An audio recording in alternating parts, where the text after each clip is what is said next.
paintings that you're seeing at the back, I don't mean to be rude here, but the paintings that you're seeing at the back were stolen from here at 8:10. We had to check CCTV footage and we got the paintings back. Do not leave things unattended. Okay. One reason why I haven't in my career taught in India is because there was no option to teach. In India, we don't prioritize sports education. We did not even know what sports education is. When I wanted to do a PhD in this subject, I got the Rhodes in 1999, went to Oxford in 2000. My subject was the history of Indian cricket. People laughed at me, saying, how can there be a doctoral dissertation on a subject like this? Since then, worldwide sport has progressed. I've gone on to teach in Canada, at the University of Toronto, at the University of Chicago, at the University of Melbourne, but not in India. So when I first was told by Pulela Gopichand and Jayesh Ranjan that there is a university they've set up or are setting up, the Young India Physical Education and Sports University under the aegis of the government of Telangana, I was delighted that finally India will have its own flagship sports university, and thereafter I've become very good friends with Professor Kishore Gopinathan, the Vice Chancellor. They are doing some fundamentally fantastic work. The vision as to how to create sports managers, how to contribute to India's growing sports ecosystem, that's the vision of the Telangana Sports University, Young India Physical Education and Sports University. That's our next subject. We've had Gopi to leave because he had to attend to some urgent stuff in Hyderabad. The future of sports education in India, put your hands together, ladies and gentlemen, on the man who's made it possible in many, many ways, Special Chief Secretary, Government of Telangana, Jayesh Ranjan. Vice Chancellor, sir, welcome. We've done multiple meetings. I am part of the Executive Council, so I have to disclose here that I'm conflicted in that sense. So when I sit here moderating, I'm not just part of Rev Sports, but I'm also part of the Executive Council. So I want to make a disclosure there, but I will moderate the panel with as much objectivity as I can. Put your hands together for Professor Kishore Gopinathan.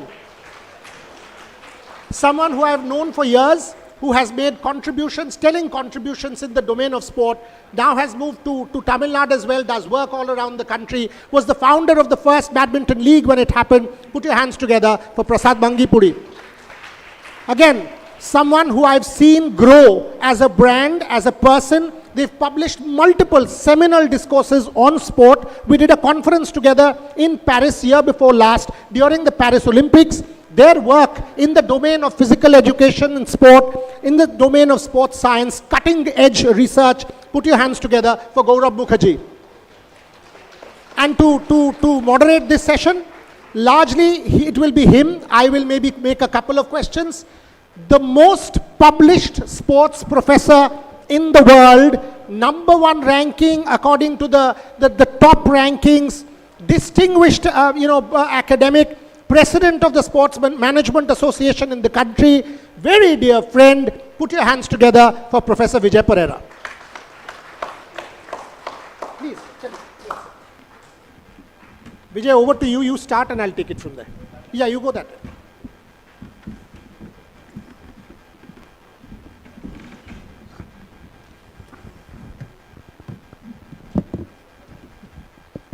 And there is a film, I think Rohan has downloaded the film, we'll play it at the end of the panel.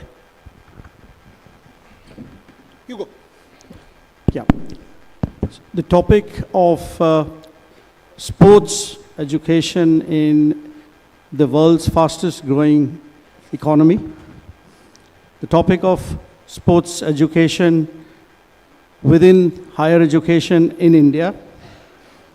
The topic of India's future when it comes to sport, whether it is hosting sport or competing in sport, is what we are going to talk about today. So a country of 1.4, 1.5 billion people, 55,000 higher education institutes in India, only 150 do sports management. Only 10 do sports medicine. The latest 26-27 budget for sport has been 4,500 crores.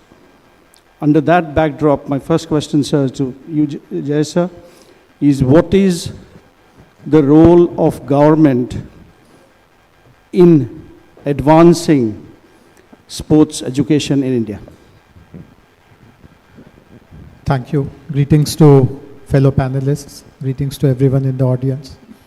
So, the decision of our government to start a sports university is very closely aligned with our sports policy, which came earlier last year, where we have committed that the state will promote sporting excellence, not just in the elite level, but also promote sports for all, etc.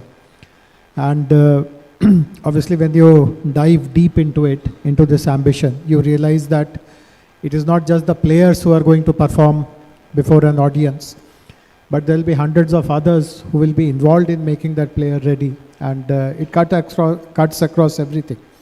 Even sports journalism is a very, very important part of that ecosystem. And therefore, we felt that instead of delegating this work or hoping that someone else will come and set up that pipeline of talent across various verticals, why not do it yourself? In fact, yesterday I had mentioned that our approach towards sports has been that we will play the role of an enabler. So far, the governments have been accused, and rightly so, of doing over-regulation, of doing micromanagement. But when it came to university, it was felt that we should put our money where our mouth is. And therefore, we decided that we will set up this university. But not to say that there are no sports universities. There are sports universities. Government of India itself has sports universities at 3 locations in the country. But because we will be the newest, we have the advantage of bringing the latest cutting-edge science, cutting-edge technology, cutting-edge knowledge. And one very positive initial outcome has been that we have been able to successfully strike partnerships with 3 global universities. And that itself is a very, very encouraging sign that international universities of repute also are appreciating our intent, appreciating the fact that we will provide them autonomy. We will be following some of the best practices when it comes to pedagogy and so on and so forth. So this is primarily our interest, but when I say this, I also want to clarify that most of the management of that university will be done through professionals. It will be autonomous. In fact, I'm very happy that Boria agreed to join the executive committee. There are 8 other people who are very, very eminent, and on behalf of the government, there is only myself. So here also we want to give complete autonomy and rely on professional judgment and wisdom and experience in how to take this university forward. That's really very, very exciting. We've been talking, Boria and myself, for years now. That, starting with Boria's own career and going forward, over the years I go around talking, when will it happen? And this has happened. So, ladies and gentlemen, I think this requires a round of applause, really.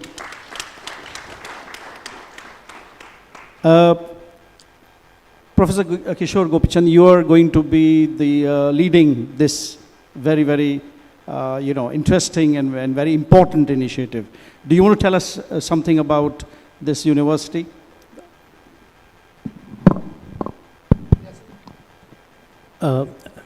At the very outset, I would like to thank Trailblazers and Professor Boria. I will address him Professor because he was always been addressed as a media person. But for us, he is a very distinguished academician too. He is doing lecture. He is a distinguished professor in 3 universities abroad. That calls for his excellence in the field of media also. So, as far as the Young India Physical Education and Sports University is concerned, we are well aligned with the Telangana Sports Policy and the Sports Act of Telangana. And you might be aware that Telangana has already made considerable impact in various segments of public life, and also the Racing Telangana, which has been very recently hosted, is the testimony to that. And in lines with that, you see that the first question has been asked, that how do you align with the world's, the topmost countries? See that the economy, the world economy and the Also, the sports are inextricably interlinked. The 1% of the global GDP is contributed from sports. That comes to around $2 trillion. And by another 4 to 5 years, it is again about to go from to $8 trillion. So how can we, this is why I say is that sports has to contribute considerably into it, and around 5% of the economy of a country can be built on due to sports alone. But presently in our system, in the sports academics is concerned, we don't have a multidisciplinary approach. If you see into that academics prevailing in the various universities, sports universities and otherwise, we are largely confined into certain segment of sports, and wherein, at times we don't get that much of requirement and placement, and the quality is a part factor. And considering the 2036 Olympics, which we are well aligned to host, and also the 30 Commonwealth Games, we need to build an ecosystem where our professionals need to be taken out in lines with the emerging trends. So that is why Young India Physical Education Sports University will make a difference. And we would like to focus on those core areas where there is a demand, there is a requirement from the sporting ecosystem, and to give privilege. We are the largest youth population in the country, India, and the Telangana also is 40% of the population is youth.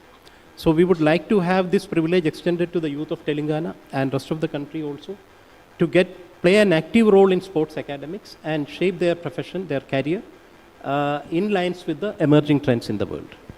Yeah. Thank you. Mr. Prasad, my question is to you next. Odisha, Telangana, but we have several other states left. How can we scale up where each state begins to take responsibility? You and I were discussing it previously before the panel. How can each state take responsibility of one or two sport and make it their own? I was also speaking to Mr. Deo previously, who's the president of the Shooting Association. And he said, if each state takes over one or two and makes it their own, we can really make real changes, positive changes going forward, and create opportunities. I think that's the key. Within sports, how to manage sports or sports education broadly, the entire ecosystem, isn't it? Right from, it's not only about the sports person, but it's also about the support and the ecosystem that is built, right from mental health, as we discussed last year's, all of these. It's a humongous task. So how can we scale up? Do you have any idea or plan, as you were talking earlier? Yeah, hello to everyone, and once again kudos to Boria, because it's called Trailblazer. Just close it. So it's called Trailblazer. So I think I'm so glad to see that you also included the sports education as also one panel, because I strongly feel we've been focusing on the athlete, medals, growth, sport. But I think any industry is as good as quality of people who are in that. So in the sense, I think as we race towards 2036 Olympics, Asian Games, we'll also require a strong pool of talent of professional management. So it's good to see that thing. And coming back to your point about 2017, I happened to go to Melbourne as a guest of Victoria State Sports Secretary. We spent 5 days. One day we were taken to 5 sports universities: Latrobe, Deacon's, Victoria, University of Melbourne. Imagine a city of 5 million population has 5 sports universities, and they're so proud of it. Only 15-20% of the students intake is from the local body. Rest all from global. So I think, we need to, to answer your question, I think as the ecosystem grows, that like we were discussing earlier, the demand itself, I think, will create the professionals. But as Mr. Jayesh mentioned, since we are starting now in 2026, we have the advantage to actually choose the best practices, best technologies from around the world, incorporate that, so we can actually take the learning curve and do that. As somebody from the industry who spent last 11 years time, in fact actually total 18 years overall, I certainly felt the deficiency of a good quality of professionals in the last 10 years time. And that is necessarily required, I think, if you have to really, achieve our goals of, I think we're talking about from 19 billion to 130 billion industry in the next, the numbers keep changing, but I think it's still a large number. So we need the strong set of pool of people.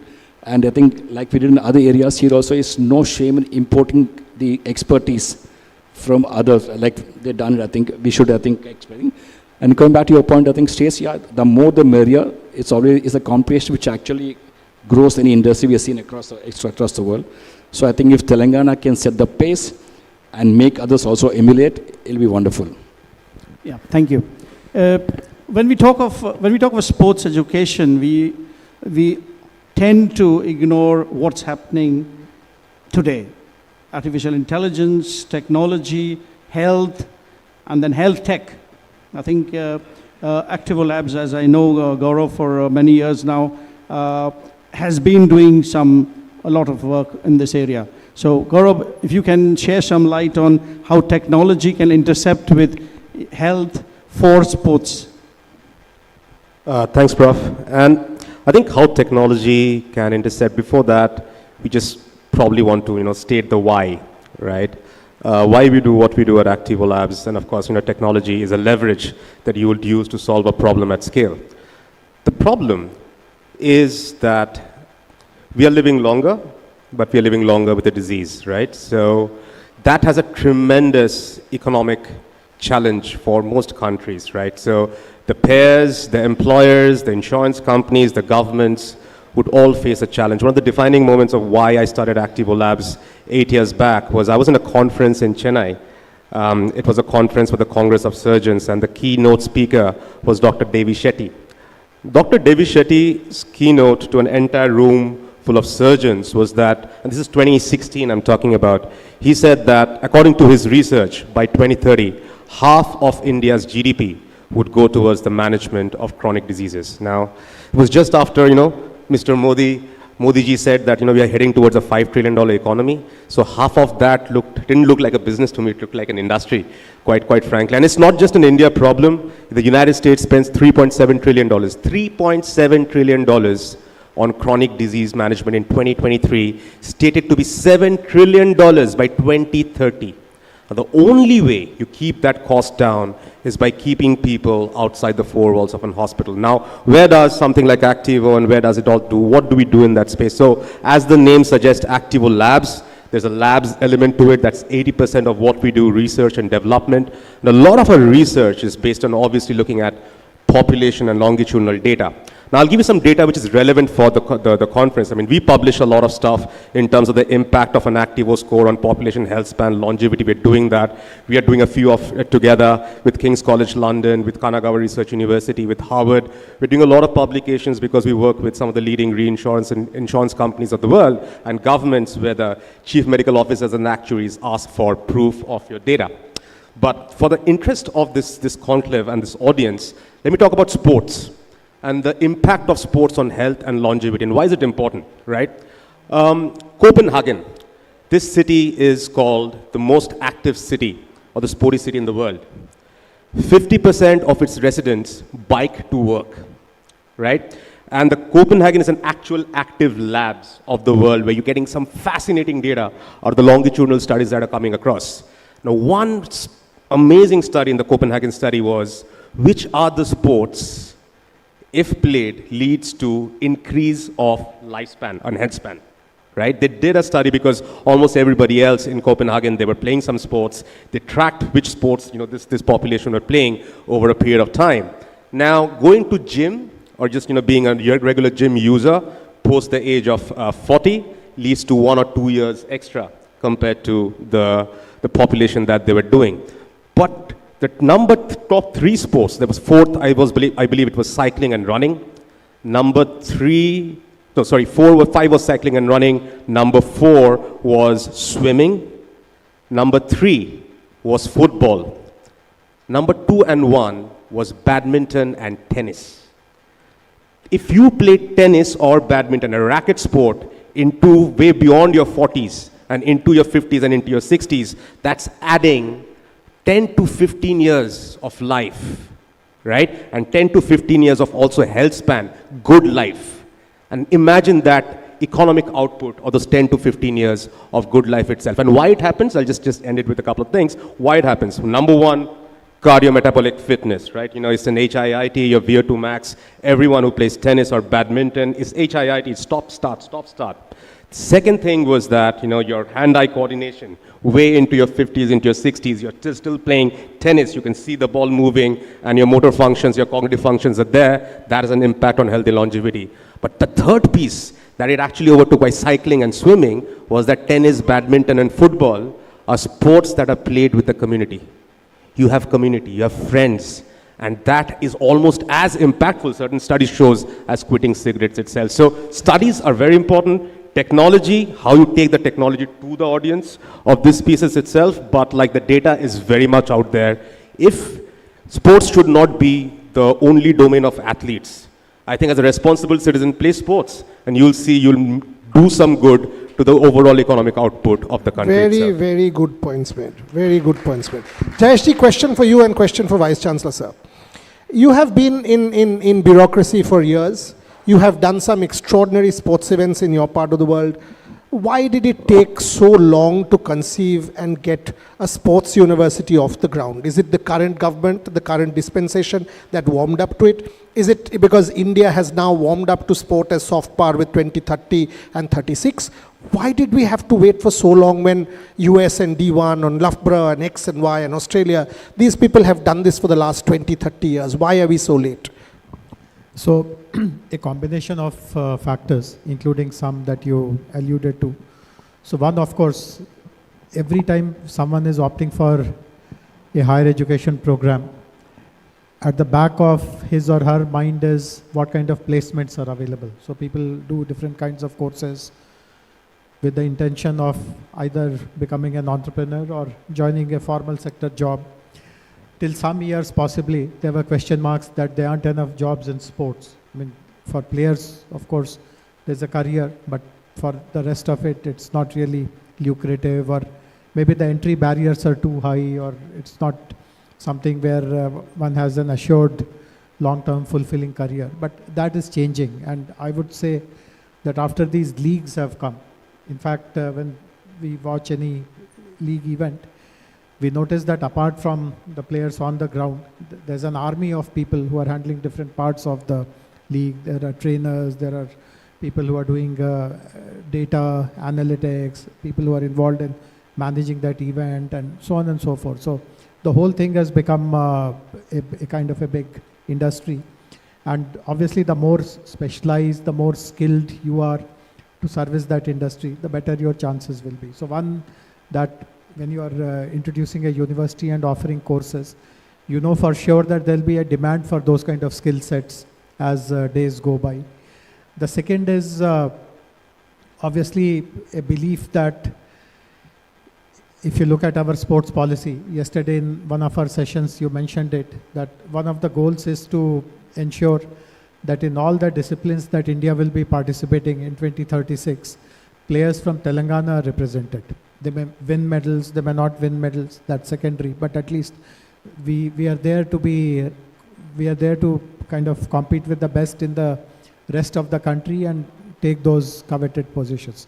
But we also know, it was mentioned actually today in one of the panels, that for 2036, if you look at who are the people who will eventually be a part of the Indian team in 2036, they will all be very, very young today. They'll be 10-year-old, 11-year-old, 12-year-old, they'll be in some school, they'll be in some remote rural location, and so on and so forth.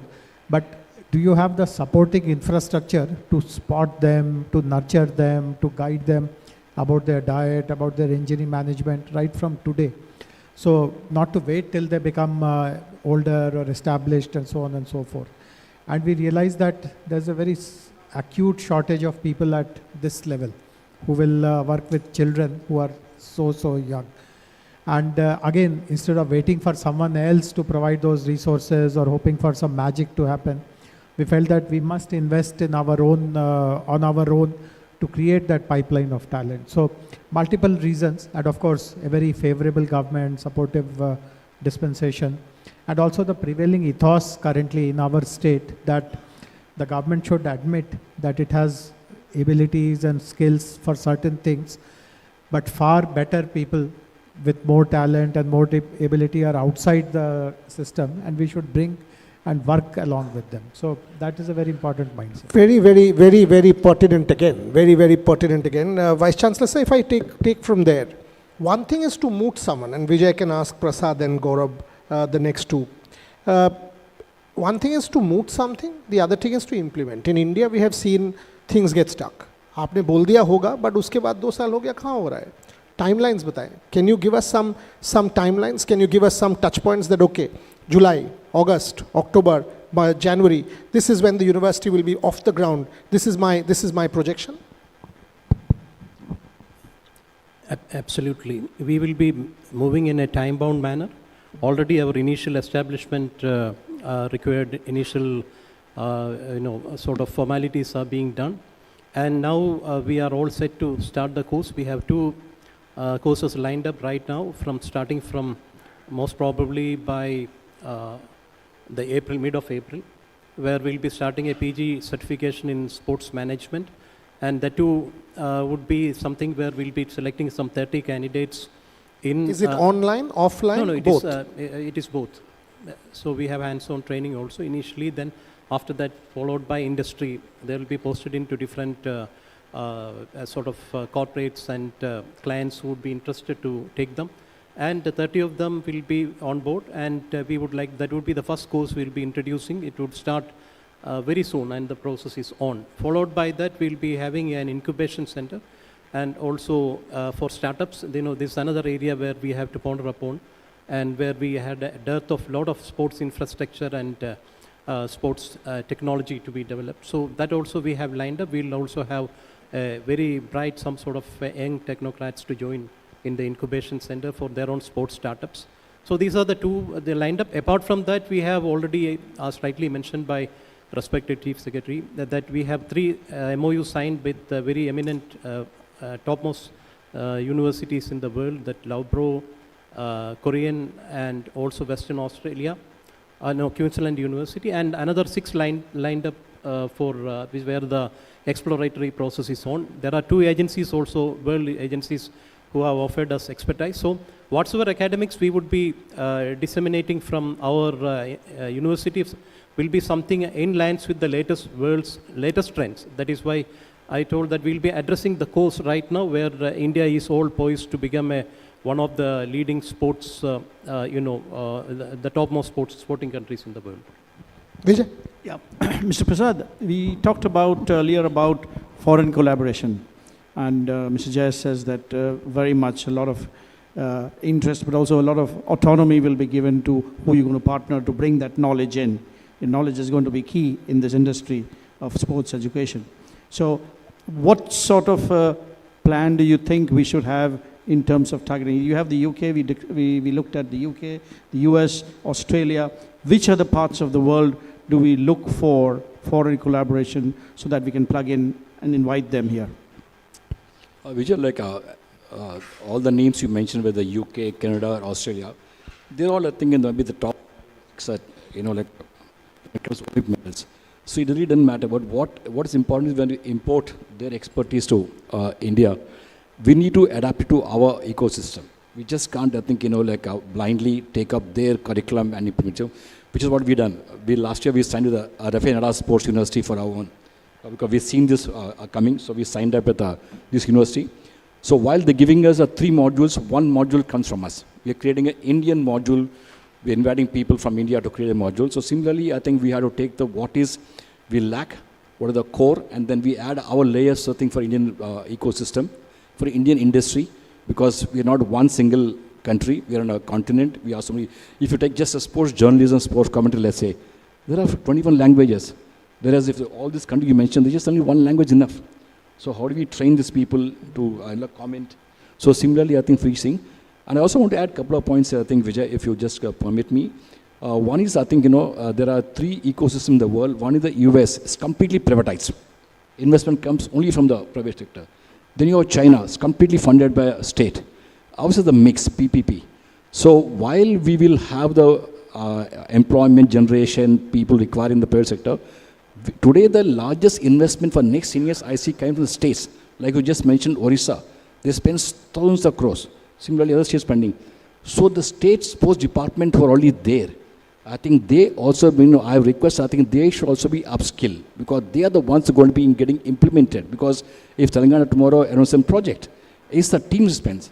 So I think they should also become the system of the sports education, and they also can actually get the benefit of this, and then they can become even 10% more efficient, effective. That really helps all of us. And again, lastly, like any industry, I think there has to be an industry and academics collaboration too, so that the people when they come out, they actually solve the real life problems of the market rather than just getting with a degree. And lastly, it's all about market research. While Deakin's University may have 25 different disciplines, but let's see out of the 25, we should not launch 25 blindly. Let's see the market demand today. Which sport, I think, which discipline has thing, slowly you pace out. This year I'll only do 5. Because like we said, once the expectation, once I come out of the university, I must get a job. So I think we need to be a little more scientific, structured, and professional about it. I'm sure, I think with someone like Jayesh, I think, he will work, I think he will really take inputs from everybody. And being in Hyderabad, I hope, I think we'll be able to really, I think, work closely. Yeah. Gaurav, last question to you is the role of industry, the role of corporates within and outside of India. To what extent these people as stakeholders should be involved, or, to what extent do we look at them for their involvement? Well, there are two aspects to it from corporates participating in sports, right? So it could be either a philanthropic angle or it could be a revenue generating angle itself. So philanthropy, to a certain point of time, we have CSR in India. How sustainable and scalable it is always a question. Now, when it comes to revenue generating sports, it has impact. It creates tremendous impact. And I commend the work the gentlemen are doing over here in terms of coming up with sports universities. There's again some very interesting data that was coming up in the studies in the United States, especially for the African American community. Now, they are economically backward compared to some of the other communities in the United States. And they have this data on anyone from the community who went on to represent or play pro sports, either in NBA, in the National Football League, or in MLB, the Major League Baseball. They totally changed their community overall. One single representative from one community, one ghetto, one area, one neighborhood, becomes a pro player in any of these top revenue generating leagues where the African Americans are very well represented as athletes over there. They completely change. In fact, there's impact on crime rates in the society. There's impact on healthy longevity of the society. And there's impact on the philanthropy that they do. Serena Williams, right, she still does pays for 10,000 tennis athletes in the United States. She is giving back to her community as well. So I think corporates to revenue generating sports, if you create opportunities, get the eyeballs, do it correctly, push people into the revenue generating sports, I think the money flows back in wonderful ways if you create fantastic athletes. And India's opportunity is this, something I mentioned in the panel in the morning, that we have 250 million kids, people under the age of 18, and that is the opportunity. India will never be this young again, and we cannot miss that opportunity. We need more sports universities. Professor, you wanted to have a last word? See, the fundamental question of raising the sports academics in the country will require to address a core area, that is to link it with the education system. If you see the current education system in the country, we have two systems prevailing. One is the sports and academics are different. Whereas worldwide, even if you take the history of India or our ancient culture, we had always linked education with the sports, starting from the Vedic, from the history, and so onwards. Somewhere in between it got eroded. And so what is required to be done fundamentally is that mix academics with the education curriculum. And that is what we are also, Young India Physical Education Sports University is trying. We have got extensive capacity building programs lined up where the existing teachers, both in the higher education and the school education, will be given capacity building to get them updated how it is important to that education should go along with sports, and so that each and every child get access to sports, where they will be getting to understand the fundamentals of their health, their fitness, what will happen if they remain healthy and do physical fitness, and if not, what is the ramifications. So this also is a core area of ours, to build capacity building, to address the entire population, so that the broad basing part will be addressed. And this, of course, is one of the major ailing factor of Indian sports, where the playing population out of the largest population is significantly nil. So I just wanted to make that this is also one of the core area where the university will be looking into. Thank you. Can we have the film, please? Trisha, can we have the film? India loves sports, but the sports industry needs more than just players. It needs analysts, managers, marketers, commentators, and sports business leaders. Introducing the Colon Full Work Integrated Sports Management Program under the aegis of Young India Physical Education and Sports University of Telangana. A program designed with industry experts to turn passion for sports into a profession. Learn directly from sports professionals and get on-the-job training at GamePoint and Rush Sports from month 1. Work on real sports projects and build careers across the sports ecosystem, connecting students, athletes, industry leaders, and institutions. See, today we know that sporting ecosystem is spreading far and wide. There has been a huge upsurge in new sporting activities, but we are also acutely aware that the pipeline to take care of the entire ecosystem is missing. While there are individual sports persons who are toiling hard, who are training hard, who are bringing glory to the country, the back-end activities, people who support them, who take care of their diet, their nutrition, their sports health requirements, injury management, their management of their time professionally, that entire ecosystem is still getting built in our country, and therefore we feel very happy that the first course that we are offering is through Co-Learn. And the amazing thing is that the course will be run very professionally. Lots of industry experts will be taking lessons, and there will be lots of strong internships with various kinds of industry verticals, and placement is also guaranteed to everyone with a very reasonably very attractive salary, so nothing to lose. Look forward to welcoming all of you who are going to join the first batch in Hyderabad shortly. Good wishes to everyone. Partnership with Colon is to produce quality managers who will be able to take on the various segments of the industry. We should make our products tailor-made in accordance to the demand of the industry. With the demands of the respective industries, it becomes more productive, more meaningful. If you take any multinational companies in the world, you can see that the Indian youth are the one who is leading. So the same thing will happen in the sports industry. GamePoint is delighted to partner with Co-Learn for the Job Integrated Sports Management Program in Hyderabad. Through this partnership, we hope to contribute to building a strong talent pipeline for the sports industry by providing aspiring sports management professionals with valuable practical exposure and real-world experience. Students today are signing up for bachelor and they end up doing masters, and then they realize it's not enough for them to get into the sports industry. This program in about 11 months helps them save time, get into the industry faster, but also understand how the industry works. We are very hopeful that this program will bridge the gap between what industry demand and what academics can offer. Since students are doing work integration from month 1 and getting on the job trained in a real sports management company, and then applying those learnings which they are learning in classes on a daily basis, performance will also increase and their career will also take the next step. Thank you so much. So there you go, sports education, ladies and gentlemen, very, very important subject in this country. May I request Shormishta Gupta to come up and felicitate the panel. Put your hands together for Professor Vijay Perera, Gaurav Mukherjee, Prasad Bangipuri, Jayesh Ranjan, and Professor Kishore Gopinathan, please.